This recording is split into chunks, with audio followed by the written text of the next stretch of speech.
right, man. This is Rock and Buddha. You're listening to UnityXRadio.ca. I got the infamous, awesomest, most talented professor in all of education, Mr. Phil Gott from the Ripcordz. How you doing, brother? I'm doing great, thanks. Wow. You are a legend within yourself, sir. Your band. I thought you were about to say a legend in your own mind, which would be No true. way. Oh my God! If that is what people have been telling you, oh, sir, you've been around since the '80s. That is my wheelhouse. That is when I was working the glorious FM circuit. Wow. And it was like I really in California, the Canadian punk scene didn't really translate well because we had, the Sex Pistols and we had Black Flag and all those other great punk bands closer to Canada, and I started hearing the Ripcordz. It was like, oh my God, these guys are just insanely cool. Thanks. What really got my heart going is when I finally got to meet you at Loud as Hell. Where did we meet? Loud as Hell. Oh, yeah. Yeah, I was the guy that came up to you and went, yeah, dude, I totally screwed up your band's name, blah, blah, blah. But when you meet an icon such as yourself, as a radio guy, it's kind of like what part of the fanboy stays inside you while the professional guy tries to stand up. And unfortunately, my fanboy won the day. So, well, you know what? That's one of the reasons we still go out and tour, and it's like just meeting people and saying hi is like so much fun, and meeting people who kind of know your music and like it, and it's just like, wow, I can't believe you like my music. That's so great. As an artist, right? I tell this to a lot of musicians now that I'm doing this live on location thing with this brand new inception of internet radio. I'm telling bands, it's like, you have no idea the amount of people that don't know how to vocalize their affection for your music. Some can do it on the Facebook and the Instagrams and all that, but to truly sit in a stadium, in a concert, in a venue, wherever your favorite band is playing, such as the Ripcordz, you don't know how to go without looking like a freak. You know what I'm saying? It's really hard to show your admiration towards music. The music that literally has pulled you out of some of the darkest times of your life. Just to go like, there's the guy. There's the band. Oh, jeez, man. And then you're awestruck. And then the music hits, you're more awestruck, and then you forget why you were there, which I guess is the reason why you go to see a concert. Well, it's one of the reasons I actually sort of tend to be the guy at the merch table the entire night. Like 95% of the time, I'm at the merch table, just so it's it sort of bridges gaps. You're just like standing around talking to people the entire night. So I think it makes life a little easier for everybody. Yes, you really affected a lot of Loud as Hell participants because, like Rock and Buddha, the icon thing guy that's been doing that for 22 years, I have a following, and when I started posting out that I was going to be interviewing you, it's like I got a list of questions. People are like, dude, you got to ask them this, you got to ask them this, you got to ask them this, and I'm like, okay. Well, it's kind of funny because one of the things we get a lot nowadays is, you were my first concert, man. It's sort of like we get that so often, and it's just, and that feels so good. Even if that concert was in like 1992, it feels really good to be the person, that they still like the band and they still come to our shows, and we like having new people at our shows, but if we didn't have 18-year-olds at our shows, we would stop playing. Yes. But at the same time, it's really cool that there's folks that we were their first band, and they're still into the scene, and they still like the band. We haven't screwed up anything so far. So I'm going to ask you to put on your professor cap. Okay. I want you to examine why punk rock music is the way it is today. Well, okay. There's all sorts of facets to that one, but Yeah. I'll go with the reason punk rock is still existing and still alive is because punk rock is its own system. Like we've got a song called Punk Nation, which is kind of like which I kind of wrote after hip hop. That everybody's talking about hip hop nation. I go, look, I'm not into hip hop, but if you like hip hop, that's cool. It's got its good qualities and stuff. It's just a style of music, but there ain't no nation there. Like wearing ball caps and paying $800 for a pair of sneakers is not a nation. Whereas punk rock, there are still like 16-year-old promoters putting on shows in halls. We're doing one of those this year in Cornwall, and there are people who are renting out places that only do shows when punk rock is there because nobody else is doing this. Excellent. And there are people who will say, "Come stay at my place." And as I say on stage, you go to a town, and you will see people, and they will know your music, and they will know your politics, and they will let you stay in their basement so you can sleep next to dog poop. But it is a real community, and that's why punk rock is still here, and that's why punk rock will still be here in another 10 years or another 20 years when all these other musical forms sort of come and go. Because it speaks to the times. In my viewpoints, each and every punk rocker and punk band that I've seen thus far, they're doing exactly as what you guys were doing back in the 80s, right? Speaking about the system, speaking about education, speaking about, gender type and not having to worry about it. But yeah, politics has always been what really grabbed me about punk rock because of the anti-establishment, the anarchy version of it. And I find that I can release more energy in a punk rock song than I could to a metal song. A metal song, you got the little head bop and maybe you can shake your head back and forth. But punk, it just reaches into your guts and it rips it right out and shows it to you. Here you go. And like we often say, it's like there's nothing like just like finding that person in the crowd that you really like, across the room, and then running straight at them once the song starts, But yeah, the anarchy thing too, like it's kind of funny, but I think it started out as not real anarchy. It was kind of like tongue in cheek, suburban kids anarchy. But I think once the Dead Kennedys and the second wave sort of hit in California, it really has developed its own life. Yes. And as I always say, like I always explain to people, like I'm totally into the whole anarchy thing, but to me the anarchy thing is and I think it's the way most punks act, even if they don't actually state it this way, is that if you don't want any rules, you have to be better than the rules. Yes. And that's what punk is all about. I'm going to quote that. That was a good quote. I thought about that one a lot.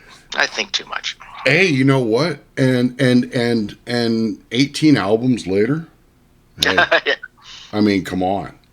I mean, your first album was the greatest hits.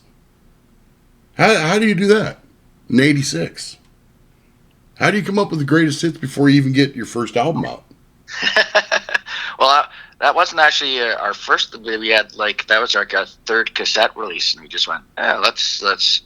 Oh, okay. So you guys were doing the like we used to do in California, Exodus and Slayer and all that. Just hand the cassettes off in between bands. Yeah, exactly. Oh, Like Well, we did a whole crap load of those, and then we kind of combined, recorded some new stuff, and then took some of the stuff from the other ones, and we called it. Well, it's not exactly like we've like anybody's been demanding this, so this would be really funny to call it the greatest hits. It's that just like when I was looking at, when we did our first Western tour, we called it our world tour, even though our world was Montreal to Vancouver and back. wow, okay, that's cool. Because I was looking at your guys' bio. I know it's Wikipedia, but I had to refresh my brains. And I remember Ripcords are gold. No problem. I got that one in my head. Got it. But when I seen the greatest hits being the first one, I was like, okay, there's something screwy going on here. Either Wikipedia's all screwed up and I'm screwed up and whatever. And then it flashed on me because I was watching a documentary on TV about the tape trade back in the scene of the music and back when we were doing it. Yeah, we had all sorts of them, and the funny thing was when we did the greatest hits, we sort of put it together, did a fancy fold-out cover. It was like photocopied, but it was a fold-out one. Spent a lot of time folding that sucker, and did like a 16-page booklet and put stickers in and like all in a plastic bag, and then sort of brought it to the stores and we would sell it for $3. Oh my God! And then the stores were like going, and we on stage it was going crazy, but in stores they're going, yeah, it's not really selling. And they go, and I go, well, is it? What are you not showing it? Are people not finding it? Is it? No, it's too cheap.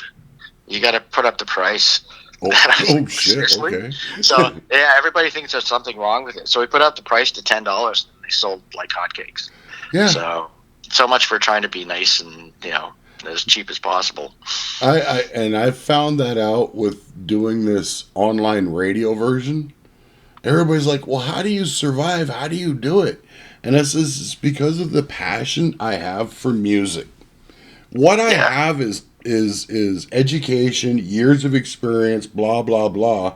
That's going to go to waste if I sit here. So, for $12 a month plus a mixer plus these two microphones, I get to speak to you."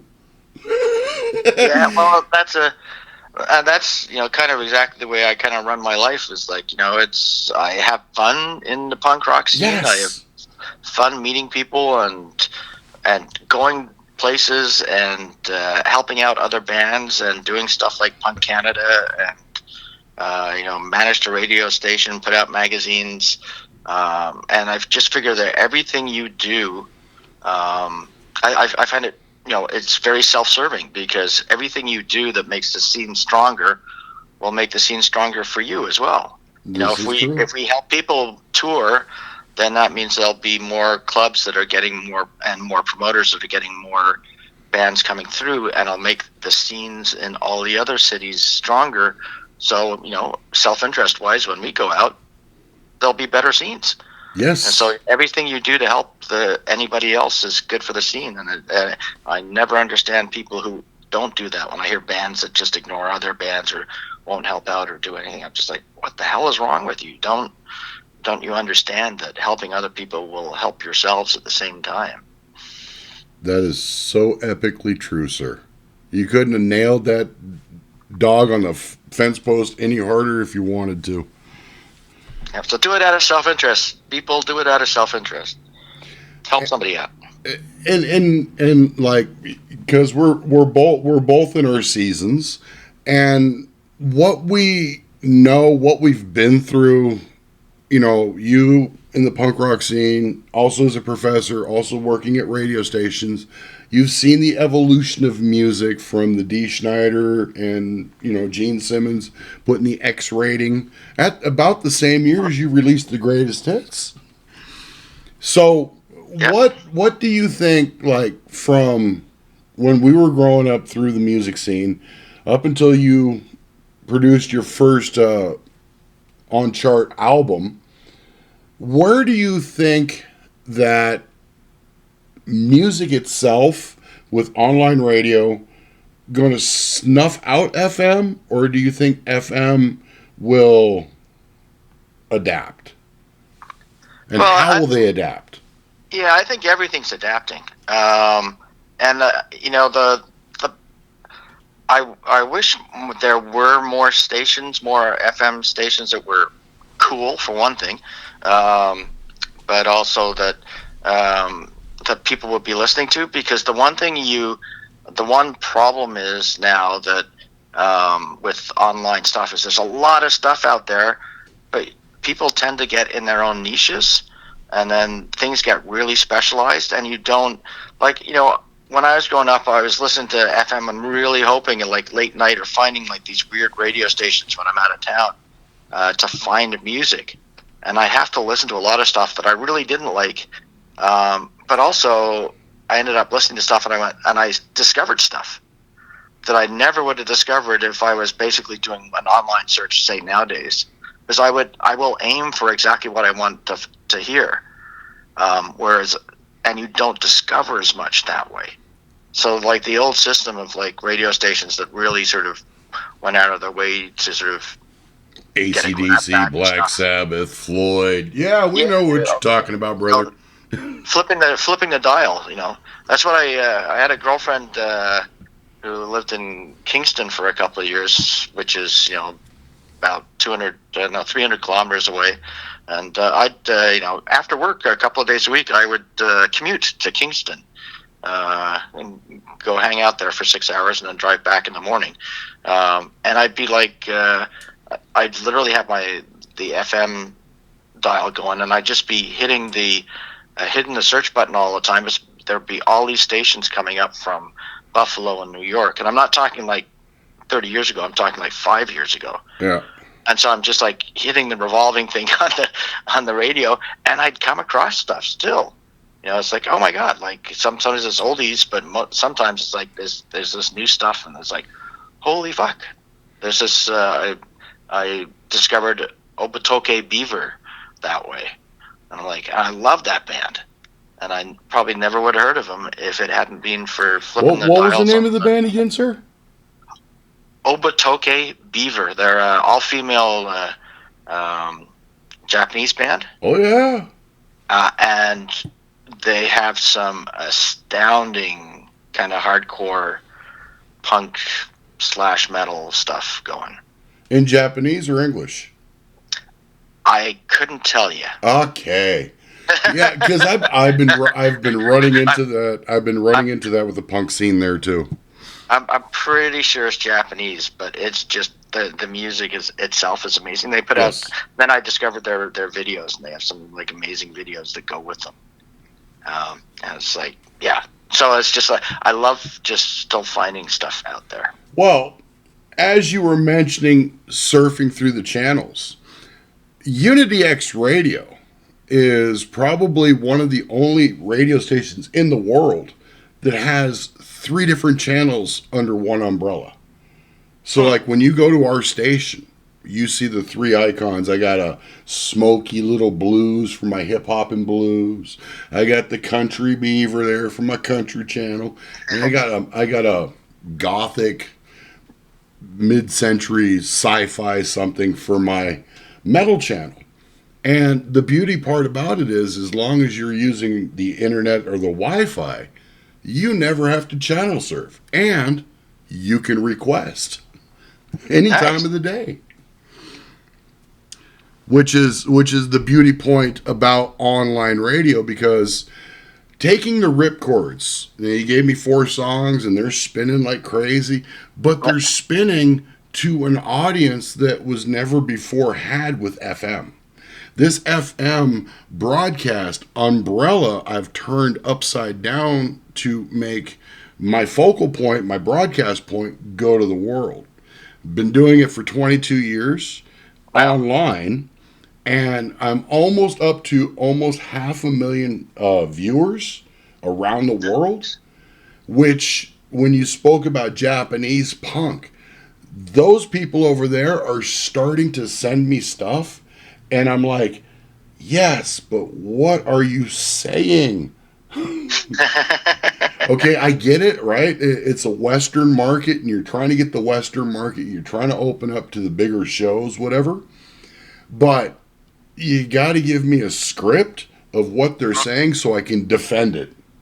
You know what I'm Yeah, saying? Because there's a kingship over there, yeah. and if they Oh, say anything wrong, well, yeah, I love that there's so many scenes now that it's no longer that punk is no longer North American and oh my European. god, It's like, it never uh, was. It never was a yeah, North American thing. but it just seems like the like right now in Montreal, nobody goes to the States. All the bands they're I going to wonder Europe. why.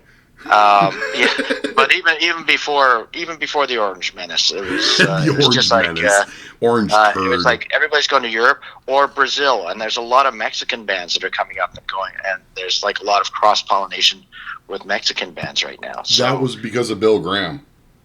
yeah, Bill Graham, the promoter. My father started off with them in '65, and once the flavor of metal started coming around, Bill Graham sent a whole team down South America, Brazil, Sao Paulo, all that, all in there, and they started that concert tour with the Mexican and the South American tourist development corporations. And then when Bill Graham died in the early '90s, they took over and started pushing. It's like metal and punk starts down at the bottom of South America, pushes all the way up through the concert circuits, and then ends up in the United States and Canada. And that flavor from the South all the way through, you pick up so much great musical influences, the techniques, like Sepultura. They used a lot of like, you know, classic instruments in their music. And that and punk, and now it's changed into this punkish music called ska, which is a beautiful. I mean, they got the horns in there, they got everything, and it's like punk on steroids, in my yeah. view. Well, what's funny is I actually just posted some stuff on our Facebook and Instagram from a show that we played 29 years ago today, Ooh, where we played a punk versus ska show in Montreal with some friends, the Planet Smashers, and we'd actually done a metal. We'd done our basically we took every metal cliche we could think of, and I put together a song. I called it Cheese Metal, oh, I think I heard which that song. which we did, and then there was a tribute album to us, and the Planet Smashers did a ska version of Cheese Metal. So there's a punk band doing kind of a cheesy metal song covered by a ska band, and at that show they invited me up and I sang with the ska version. So it's just like, okay, that's kind of like a little bit of this, that, and everything in one little pot. Hey, that's music. Yep. When you get on that creative flow, even if you're a punker, meddler, rapper, whatever, you get in that musical flow. You get into that groove with another band, or even with the crowd on stage. It brings a whole nother level to the reason why you do music. And with that, I would like to ask you a question from Scully Tollsbone, right here in Okay. Edmonton. He says, Mr. Paul, Yep. what is your viewpoints on the G7 summit? um, well, I just let's see. I just went through all these stories I've been telling on social media about um, how my views on life and everything. I didn't start out as an anarchist. I kind of thought of myself as a kind of left wingy, but you know very much within the normal political spectrum. And then, but the more I encountered politicians and cops and everything, the more left wing I got. And one of the big things that happened to me was at the Summit of the Americas in 2001, where it was we wrote our song "The Fence" about it. I wrote a couple of other songs about it too, about how they came to get all the leaders from the quote free world unquote came together for a World Trade Organization conference, and they put a fence down the middle of friggin' Quebec City. And blocked off everybody from all the social services, so the politicians could talk for weeks. And there was just kind of like this ongoing riot for 3 days, where there were 6,000 cops guarding this fence, and there were 10,000 punk rockers trying to tear it down. And eventually, we tore it down. Hell yeah, you did. I watched the whole thing. And that's the video for the fence. I actually had the news footage and used that. But it was, but also I was there. I was trying to talk to the journalists who were reporting on this, and telling them, hey, the people are on the side of, the people of Quebec City. They're snaking hoses out the windows so that people can get drinks, and they're helping people wash the tear gas out of their eyes, and they're on the side of the protesters. They're not on the side of the politicians. Nobody likes these guys. And while I was talking to the guy from Global Television, the cops launched a volley of tear gas canisters, and one of them hit me on the back of the head and knocked me to the ground. And so how do I feel about G7s and stuff like that? Fuck those guys. Yeah. There are ways to sort of make things better. And when you have anything where you've got a whole bunch of politicians getting together, what they seem to be trying to do is they seem to be trying to make things better for business. Yep. Because to them, business equals good, and it does not always equal good. And what they end up doing is they end up making it easier and easier for businesses to go for the lowest common denominator when it comes to environmental protections or worker protections or living wages. That everything gets sent out to like the lowest bidder, and workers get screwed, and this is all so that somebody's idiot aunt can buy some cheap piece of crap at Walmart. So not enthusiastic about G7s. Well, you fit the form of a punk rocker. Not a fan of politicians. Not a fan of the political system. Yeah, but as I say, sometimes you get the feeling that the punks say that because they feel they should. I say it because those fuckers shot me with a tear gas canister twice. You only heard about one of them there, but it happened again a couple of years later. But well, you like them tear gas canisters, don't you? Yeah, and you know what? Once you get hit by a tear gas canister and knocked to the ground, you kind of go, "That's never going to happen again." And then, just a few years back on my birthday, I was following a protest on May Day, my birthday, International Workers' Day. As I always say, they only named it that way after I was born. There you go. That one. But anyway, yeah, so I was following it, and I was actually filming it, and when you're looking through a camera, you don't see that there's a cop like 10 feet away lining you up with a tear gas canister and shooting you in the chest.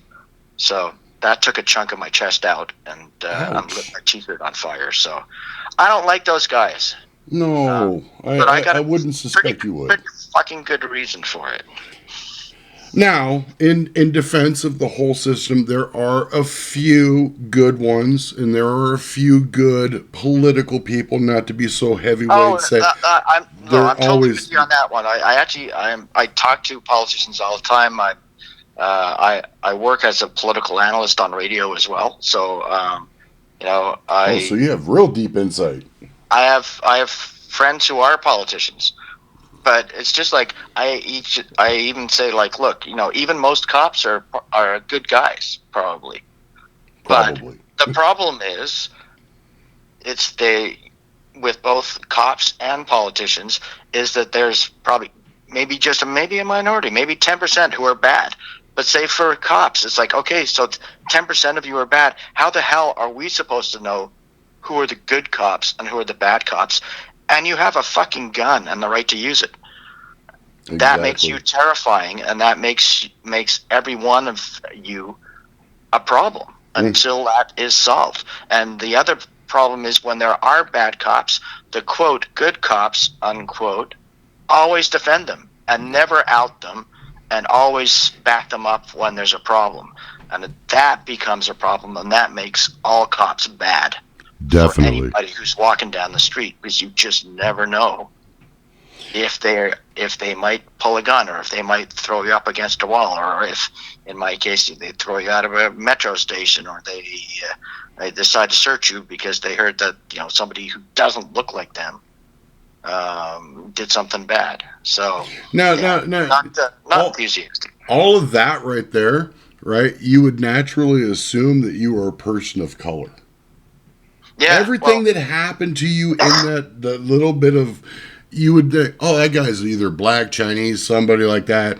He can't be a white, educated person from Montreal and living in Canada and have all this horrific stuff done to him. Tear gas canisters being pushed around, blah, blah, blah. And still want to stay in the music business. Because, or even that, being a political analyst, because you've seen almost every side of the coin. Yeah, and when I do get booted out of a metro station, it's me and anybody who is not white, and we're all standing around, and and I fully acknowledge this is my lifestyle I have chosen. I was not born punk; I became punk, and it's my choice.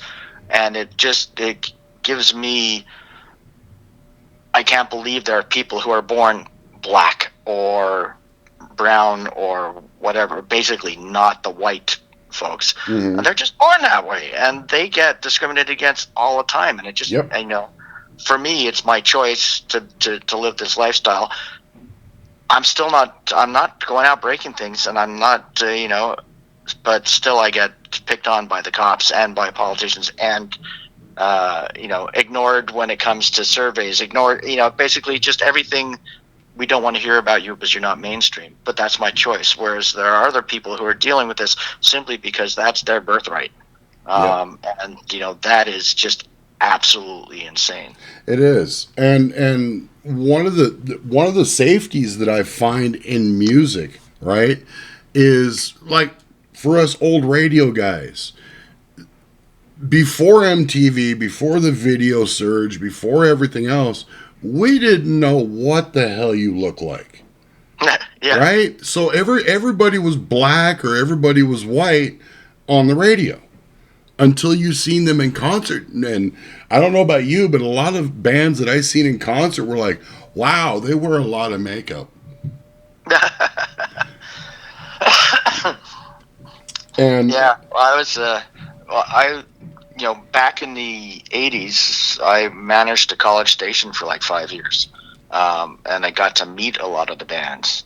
And I must say, when it came down to punk rock, the thing that I always loved was the fact that all the punk rockers I met, except for the Damned, but all the other punk rockers I met were like just totally down to earth, really cool guys.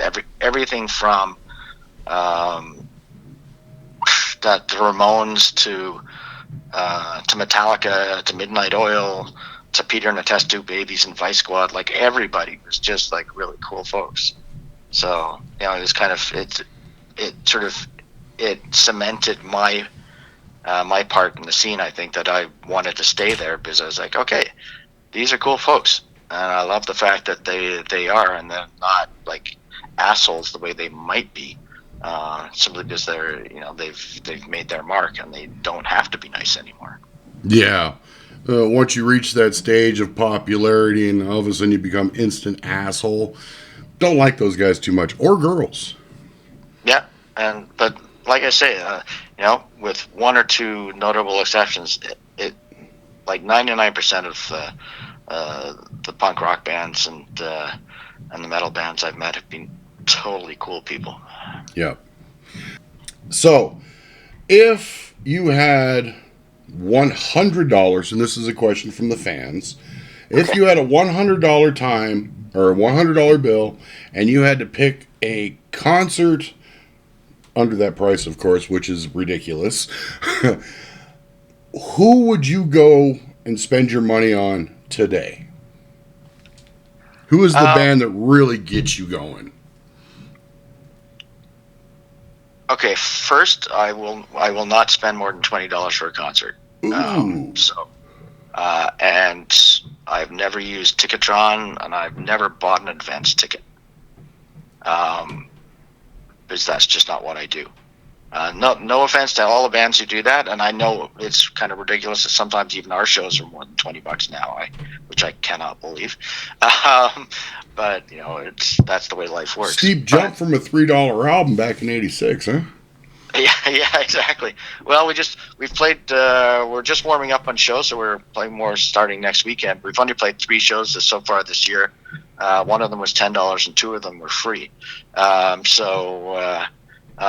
trying to keep our prices down, but those are local ones, which is of course easier to do. But what I do is I see local shows. There's probably a couple of bands like Emil and the Sniffers, and a couple of bands like that who seem pretty cool. But again, I wouldn't spend more than $19.99 on a show. So I'm watching local bands, and my advantage is I saw all the bands I really wanted to see. Like I saw the Ramones in like 1981. I saw the Stray Cats a couple of times in the early 80s. I saw the Dead Kennedys when they came through. I saw the Clash and the Undertones when they came in '82. Oh my God. And we played with Rancid, when they were on their first North American tour. Yes. And we played with Vice Squad and Peter and the Test Tube Babies, and I kind of saw all the old bands when they were not old. Yep. So I don't think I'd want to go see them again. I'd like to say that the only band that keeps on getting better is the Ripcordz. Everybody else, not so much. I've heard of that band. I vaguely familiar. And the well, we just keep on saying, hey, we've been practicing, so we're actually better now. But other than that, I see like we play 50 shows a year. And so I see all these bands. A lot of them, sometimes it's their first show or their second show, and that's actually I was making a bunch of posters for our shows in our Western tour, and it's amazing how many of the bands it's like their first show, which I love, and we've met so many bands and experienced so many bands that are so good. And so I'd rather see give me $100 and I'd rather see 10 shows at $10 a pop, and just go in and experience bands that maybe they'll disappear in 6 months, but maybe they'll be the next big band, and they'll be the famous ones charging $200 a ticket in 5 years. No band deserves to first. I'll see them first. But that goes right there. It falls right into line. Again, you being a radio guy, having a person, anybody really, that has any kind of mixing or audio skills, not doing what this is, what online radio is under SOCAN, under the CRTC, under ASCAP, going out to the local clubs where you would say, these bands, you're going to be gone in 6 months, maybe a year, depending on how their popularity affects the band. Having this out there, and then having a guy like me telling people about the new, when Turd Boy was in the house, he broke the internet or something like that, changed the internet. So instead of the 12.5, 12.8% CanCon that we've been spinning for the past couple of decades, changed to 55%, which freaked FM out. Freaked them out. They're like, what are you doing, boy? We can't put 55% on. That'll kill our market.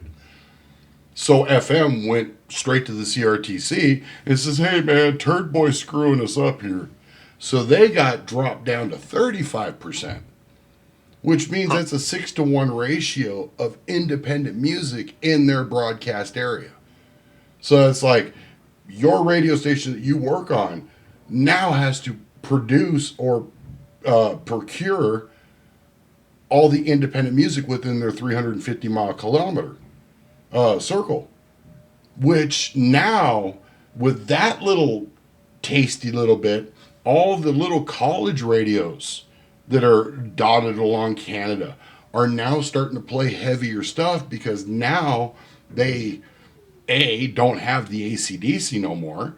Mm. They have to actually procure music from the zone, and the zone is producing a lot more punk and a lot more metal. Not so much hip hop. Hip hop's still on the fringe. There's still arseholes in the wind, as I like to say. And then the country scene. Oh my goodness gracious, they're popping up like weeds everywhere, especially out here in Alberta. So with Well, that, when I was doing our when I was managing that radio station in the early '80s for like 5 years, our playlist was 50% CanCon, and when it was 50% CanCon, there was almost nothing from major labels. It was all just little bands. We were encouraging people to get demos. Back in the day, it was like pre-CD. It was like, okay, we'll put stuff on carts. We were kind of like 8-track cartridges that you could just put in the machine, but it's for one song. And to make it easier for for all the DJs to play these songs. And our playlist was a honest playlist of stuff that was actually going on the station, and it was 50% CanCon simply because we made the stuff available and we made it easy to play. We didn't say, oh, you have to play everything that's on a card. It's like, you can play whatever you want from a major label too. We don't care. But we're just going to make it easier for you to play this if you want to, as opposed to trying to queue up a cassette. So it became like a thing for the station, and it is easy to do. It's like that's why I say I go out and I sort of discover bands we play with, or just go to like local shows, because there's so many bands out there doing so much good stuff. They just don't have any promo behind them, and it's hard to find them, like I say, unless you're looking specifically for them. I always say it used to be you're always looking for the right answer. That was the thing we did before the internet was invented. And now it's sort of like, well, now you have to know the right question to ask on Google if you want to find stuff. And sometimes you don't find it, but you do if you go out to shows.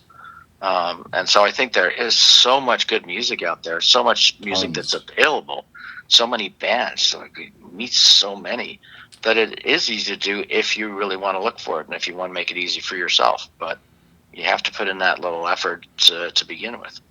well, sitting in the music hub, I believe, of Canada. Quebec, you're in Quebec? No, Edmonton. Get real, Edmonton. Montreal's all right, but no, Edmonton. Okay. I've noticed that when we were growing up, it was rock, country, metal,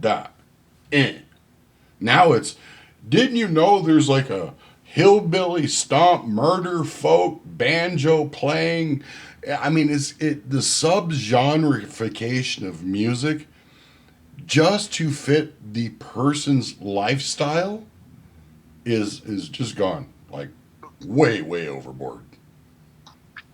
I mean, they literally got a genre for every mood of that person's day.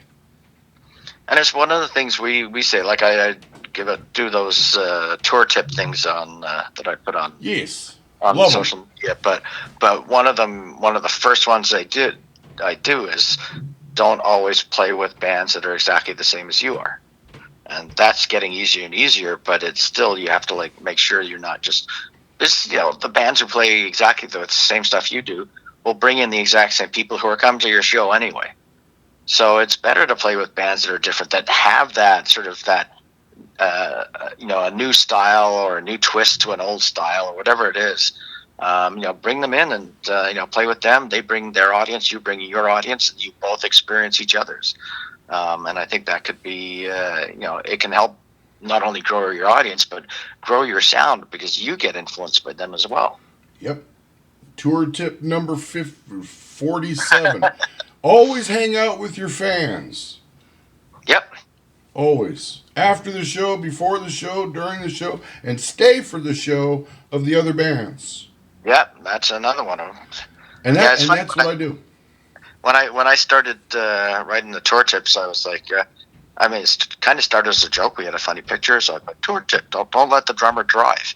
Yeah. Oh my God! Just, let me tell you some stories on that.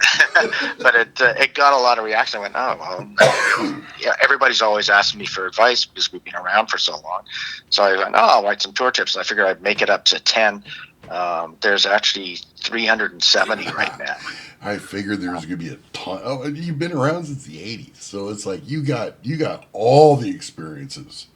Yeah, well, I always like to say that we know exactly what to do right because we've done everything wrong twice. So only twice? Yeah.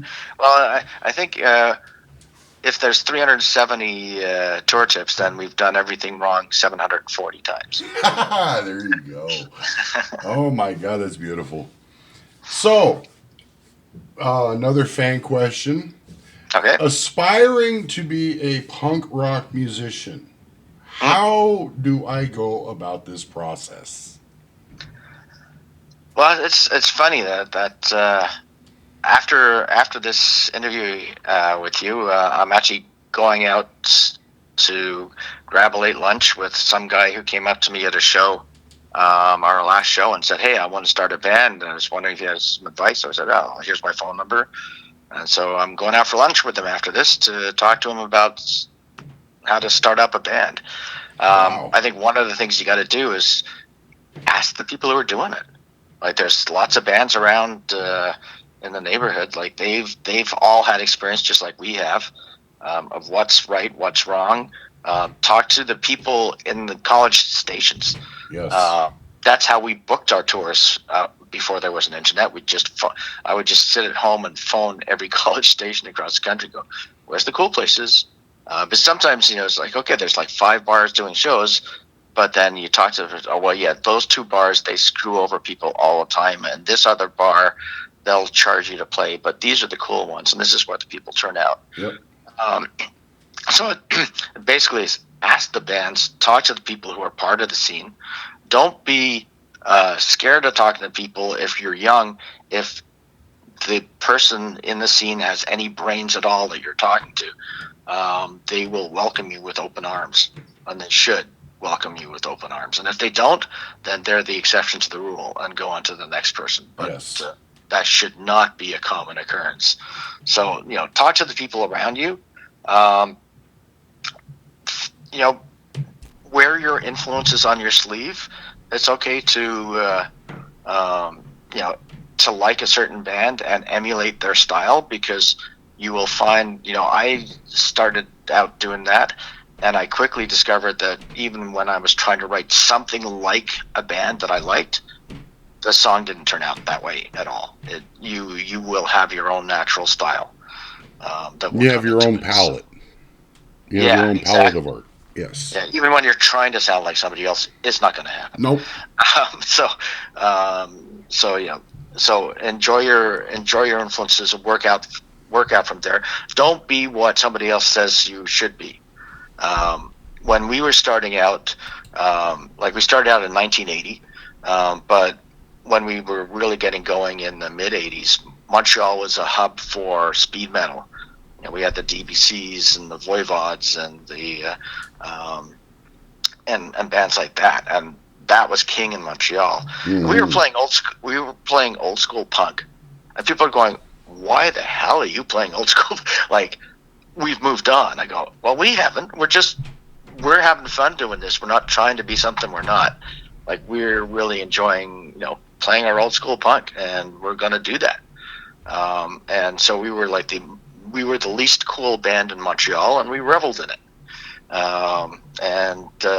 It was just, and finally, at some point in time, I guess we just got old enough that people cared.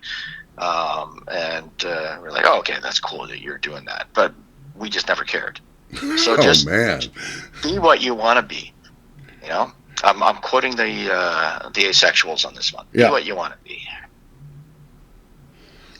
And music of any genre, like if you fully believe in your musical talents, vocals, guitars, whatever, or your writing ability or your musical ability in writing, then do it. I mean, bring it to the table.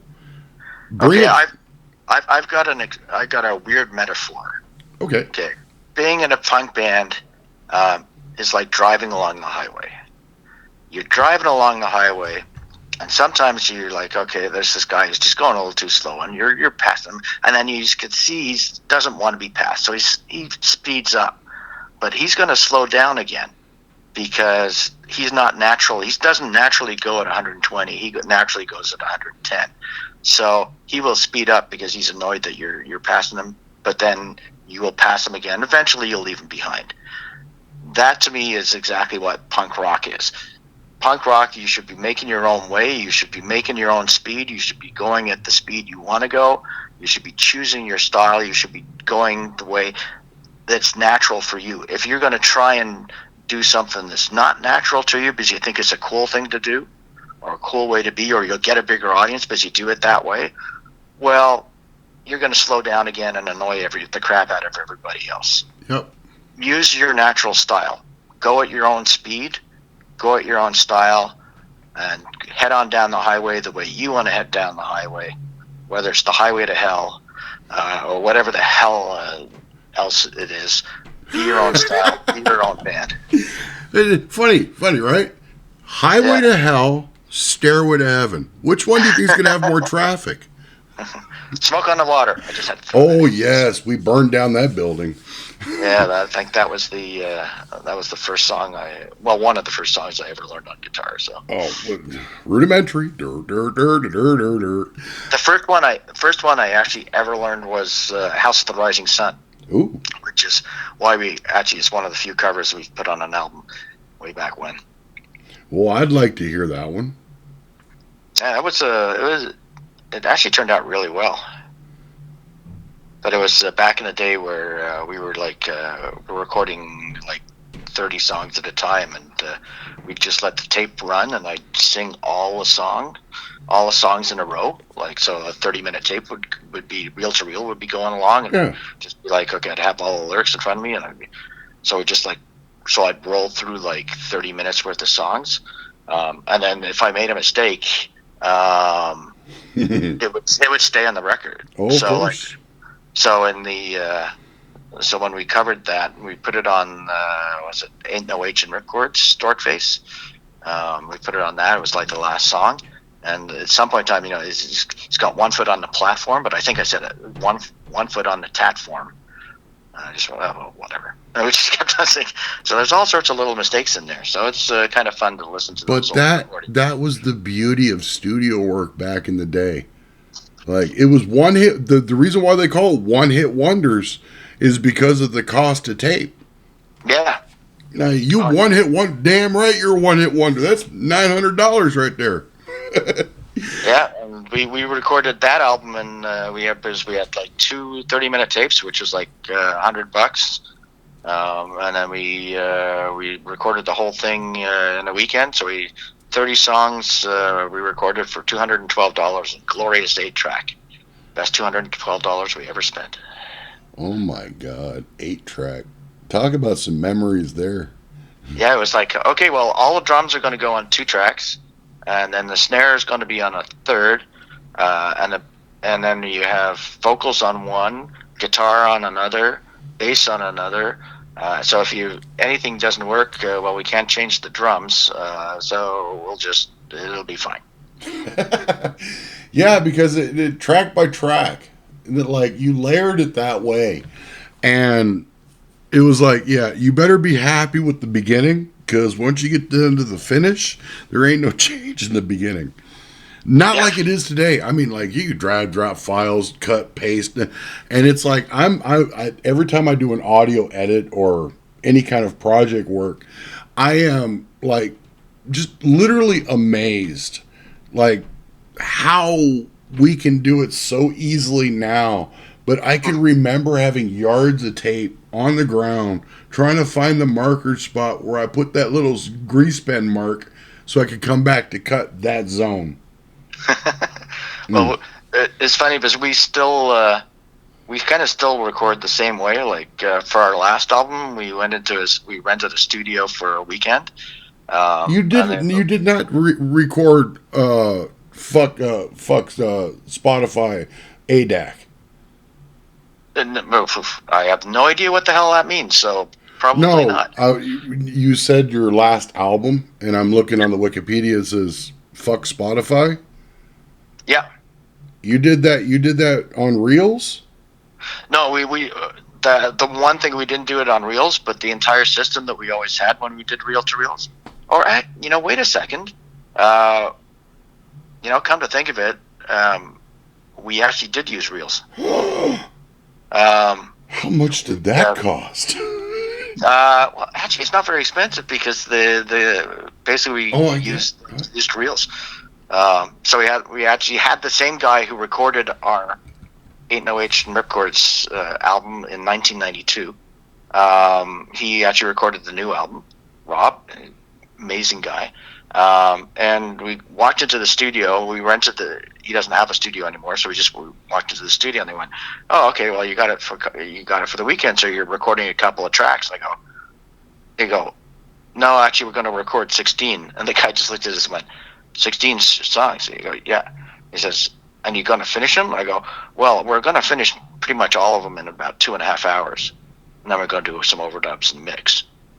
And the guy was just looking at me like, "There's no fucking way." But that's what we did. We recorded the 16 songs in like 2.5 hours. Mm-hmm. And then we overdubbed four guitars, and the vocals and the backing vocals on the first day. On the second day, I came in and I did a second vocal track throughout, and did a couple of more guitar parts, and then we started mixing. That's our weekend, because we get really bored in the studio. Well, or maybe I should say I get really bored in the studio. Even the bass player was like, "Okay, I got 2 hours to put into this. Is that okay?" I go, "Yeah, that should be fine." Well, you're a consummate professional. Okay, your attention to detail is immaculate throughout all your albums and the few that I've listened to over the past couple of months. To go into the studio on your 18th album is kind of like, I guess it would be like almost second nature, because you guys are so practiced that. And that's exactly what we do. Is like what we figure out is like, okay, we do all our shows like in the summer and fall, and we go up until like first week in November. And then we had too many experiences of like changing tires in minus 30-degree weather to do that anymore. So we don't do any out of town shows after November. Yes. Usually even after October. And so then we've got like the winter to practice. So what we do is we get the new songs, some of which we've been practicing, others which I'd write then. But then we will have like a set that we practice for the studio. And we'll practice that for a couple of months, and then we'll go into the studio. So we just play a set almost like we're playing live, and that's how we get the sound that we want, because we've been just practicing that set, the same songs in the same order, and then we go into the studio and we do it exactly that way. Okay, follow up to that. Do you change your set list throughout the concert tour of that year? Or do you keep it to the one format in possibilities that you may go into a studio at any given time during that tour? Well, what we do is we'll have our set that we'll write for the tour, and then we'll change it. Because it would be really boring if we, I think, did the exact same set every night. So what we do is we practice a set. So again, we get the transitions and figure everything out. So we got like a solid set. But then there'll be different things. When we walk into a town, there are some things that we have to play. Brandon Rocks in Brandon. We have to play Legendary Isle Poutine in Southern Ontario. There are all sorts of different songs that are popular in different areas. This is kind of one of the things I like about the Ripcordz is There are a few songs that we kind of have to play everywhere, but a lot of times there's different things that are popular, and everybody's got their own favorite song, which is good. That means like we don't have one song we have to play all the time, and that's the one that we get remembered by. So we have like a variety of songs. So we like mix and match, and if people yell stuff from the crowd, hopefully we know how to play it. Freebird! And so so we will always change things around, depending on the crowd. Your most favorite tour stop and your most hated tour stop? Um, I think the most hated. I'd start with the G7 somewhere in there. Well, we didn't actually play the G7. Um, what I can tell you is like after the Summit of the Americas, I would go to the occasional protest afterwards, and I turned up to like a G13 summit finance ministers meeting in Ottawa. At one point in time, there was the black bloc there throwing things at the cops and stuff, and I was there with the demonstrators, and like I swear, pretty much every single guy in the black bloc would come up and go, "Hey, Paul, it's me, Jacques. I tried out to be your drummer." Like, pretty much the entire black bloc was like, ex Ripcordz or hoping to be Ripcordz people. It was kind of funny, but I guess there's a place in BC called 100 Mile House. Yes. That we once played, and I can only remember saying on stage, "Hey, it's really easy to be a punk rocker if you're in Calgary or Edmonton or Montreal or Vancouver, but my hat's off to you guys for being punk rockers in a shithole like this town." I don't think I've ever called a town a shithole before, and I don't know why, but it did not feel good. But that being said, every town we've ever played in, I love playing towns. Like, I love crowds. Like, we're in our bubble. Like, I thought Under My House was a shithole, but the show was fun, and the crowd was great. Yeah, the talent sucked, but the people were honest. Yeah, and that's all we want. We played Chilliwack way back when, and in the middle of it all, these guys in pickup trucks came down and attacked the crowd and actually bottled me. What do you mean bottled you? Broke a beer bottle over my head. Oh, ow. Dude, your head's getting all kinds of abuse. I know. Thank God it's so thick. But we still had a great show. And the kids, you can't blame the kids at the show for that. There was the assholes in the pickup trucks. But and I bet you every last one of them had those truck nuts hanging from their tailgate. Yeah, but favorite shows? Wow, favorite shows there have been so many favorite shows. I bring up Chilliwack. Last year's tour, like Chilliwack was one of the best shows we had. Oh no, last year's tour loud as hell. That was the most epicest show ever because you got to meet me. I'm making my way, but that's a festival, and there are so many great bands and so much reason to be there that it was epic, and it was tremendously organized, and I'm actually quite sad that we didn't get to play it this year. But and the organizers were awesome. Like and I kept on telling him that. Unfortunately, I can't remember his name, but Jeff, like the guy who organized it, just like what a terrific guy. And I was saying, this is one of my favorite things. You're treating the bands like gold. You're treating the fans like gold. It's just, and which is true. And I think he thought I was just blowing smoke, and I said, no, you guys are awesome. Like, you really are. But when it comes to like festivals are their own thing. When it comes to like individual shows, it was like Chilliwack we played. We used to play Invermere all the time. Invermere, which has one traffic light and an awesome show. So there's so many reasons to like so many shows. I You can't just honestly nail one down, huh? like. I love playing shows. I love playing Okay. shows. That's why we're still playing shows. Let's twist that a little bit. Okay. What was your smallest show turnout wise, and what was your biggest show turnout wise? Smallest show. And we'll say smallest show, 5 people show.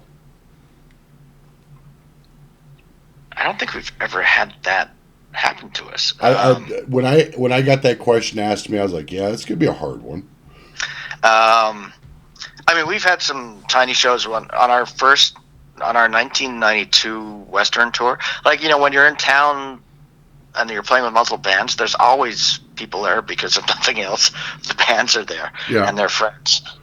So when we did our 1992 tour, when we had no friggin' idea what we were doing, and we made it to Calgary and Edmonton, and we were playing Highwood, which was like awesome. Played a Highwood festival, and it was great. And then we were like playing that, and we had like 2,000 people in front of us, which was like for a band that had never toured before. It was like whoa, and then. We were like, the guys were like, hey, so we have like one show left on, and we were totally out of money at that point in time because we had, like I said, no idea what we were doing. Yeah. And we had like one more show in Vancouver at that point in time, with no guarantee and no hotel of course, or anything. And that was it. That was it for the tour. And the guys are going, well, we're out of money. Is it really worth like driving across the Rockies and going to Vancouver and then having to drive 5,000 kilometers home? Maybe we should just head home. And we're like, no, let's go to Vancouver. And what we did is we begged for shows on the Highwood. Well, didn't beg. We said, hey, anybody who wants us to play your place, will your town, because it's Highwood. There were people from all over. And we were like, we'll come play your town, and basically for a place to stay and some beer and like for whatever, we'll be there. And we actually got 2 extra shows. We got one in Kelowna and one in Cranbrook, and another one I can't remember. Was it Medicine Hat? We got another one in Alberta, and then managed to sweep up something in Sudbury on the way home. So, but the Kelowna show, I have no idea. There was probably like a dozen people there. Which on 2 days' notice for a band. Yeah, that's still good turnout. That's good turnout. That was, and we had a fun time, and we met people, and the promoters who put us on, the girl who put us on that day, ended up putting us on for like the next 5 or 6 tours. Wow. And every show got nice bigger and turnover. better, and it became one of the places that we always had to play. Kelowna became one of our stops that we had to play every year, and we had amazing shows. And we hadn't done that and played to 12 people, we wouldn't have gotten that.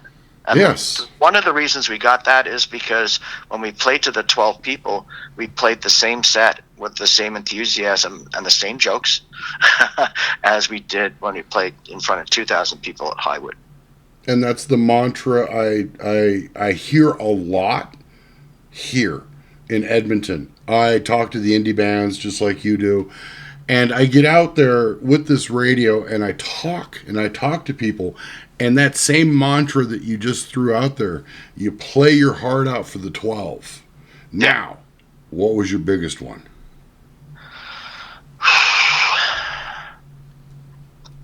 I'm trying to think there was because we play a lot of, when you play a festival, there's lots of people there, but don't think those that qualifies. I'm just talking about amount of people that you got to spit on. Well, strange enough, I should probably come back to Montreal where we played the Warped tour. Yes, I remember that one. I seen a few videos from that, and that was probably I guess we're playing to 15,000 people or something, and that would be the biggest show. Oh, the Vans Warped Tour, that one was 28,000 people. There you go. And it was... Some of them were eating hot dogs while we were playing them. Oh, but hey, it doesn't matter. Your music was still playing. Somebody symbolically got it. But, there's that, but the memorable shows are the ones like Highwood, or the ones where where we played the New York Theater Nice uh, theater. in Yes. Vancouver, which was like a huge show, and that we were lucky enough that got somebody who came down with the camera and said, "Can I film?" Like, sure, go for it, and that turned into our hardcore video with all the stage diving. And Well, I'm. a video that's well worth watching because about 30 seconds from the end, there's some guy who like just does that big dive from the stage, and you can see the crowd almost parting, and you can almost hear him hitting the ground. So Oh, it's worth it for that alone. it's just for that audio. Yeah, Ouch. I am a victim of stage diving from the Fillmore West and the Kabuki Theater and the Rainbow. Oh my God, my body's hit that floor so many times. yeah. We always say that's it's stage diving is an art. Oh my God, Sure. and try not to break a shoulder or a hip. Yeah, you're good. Yeah, especially if you're in the band too. If you decide that you're going to Oh, stage pray dive to when you're in the God they band, love you. yeah. It's when it works, it's great. If it doesn't work, you might be ending your tour a little early. I seen Sid Vicious dive from the CBGB stage, and they spread out, Yeah, and he went just like yeah, that. And I was like, oh my God, yeah. that had to hurt. And that's something you can do when you're 18. But Yes, when you're yes, 61 or 62, it's it might break a few things. a few. Yeah, everything. Okay, you are at the golden question of the day. Okay. How many more albums do you have left in you? Um. Okay, I'm gonna do a question, an answer with an asterisk. I'll go unlimited asterisk. Um, the asterisk is we're gonna keep on playing. Um, like the way it works is I write a lot of songs like on my acoustic guitar at home, and then I bring them in to practice on occasion. Then we add them to the set gradually. Um, So it's kind of a process. As long as we're playing, there are new songs coming up. We don't go into a studio and write songs in the studio. That sounds absolutely insane to me. So it's kind of like an ongoing process. So as long as we're playing, I'm writing songs because I don't want to turn into my own cover band where we're just playing old songs. Like I hate I hate it when bands do Is that. that There should be a possible? mixture. Becoming your own cover band? When I listen to some bands and like Yeah. the only songs they're playing are from 20 years ago. Like also don't ignore the old stuff that people like, but there's a mixture. Like you need to have you need to renew yourself. You need to write new songs. You need to sort of get stuff in and put them in the set and see how people feel about them, and then your set evolves along with it. So yeah, play the old stuff, but you need new stuff. And if I was only playing old stuff, I'd stop playing. Yeah. If I go out to shows and I'm not looking forward to the show on a regular basis, I'd stop playing. If we look out in the crowd and everybody's as old as I am, we'd stop playing. Why? Like, this We're fuck the still old guys. paying. I mean, we're in our Yeah, but geriatric walkers, but we're look, still paying. I want like just like the set list. I like the Yes. crowd to be mixed. Like I'm not saying don't turn up if you're my age, but if everybody is 60 years old at a show, A, there's not going to be a very good pit. Uh, uh, and and B, it's just like, okay, you've all heard this stuff before. Now it is almost like we're a cover band. Like Oh. don't like we need to renew the scene. I want to see 18-year-olds. I want to see 14-year-olds at our all ages shows. Yes. I want to have that renewal all the time.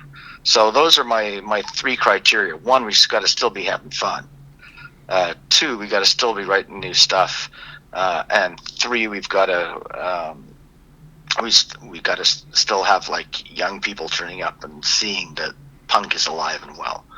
And as long as that's going on, we'll still be playing, and I'll still be writing songs, and we will put out an album every 2 or 3 years, maybe 4 nowadays.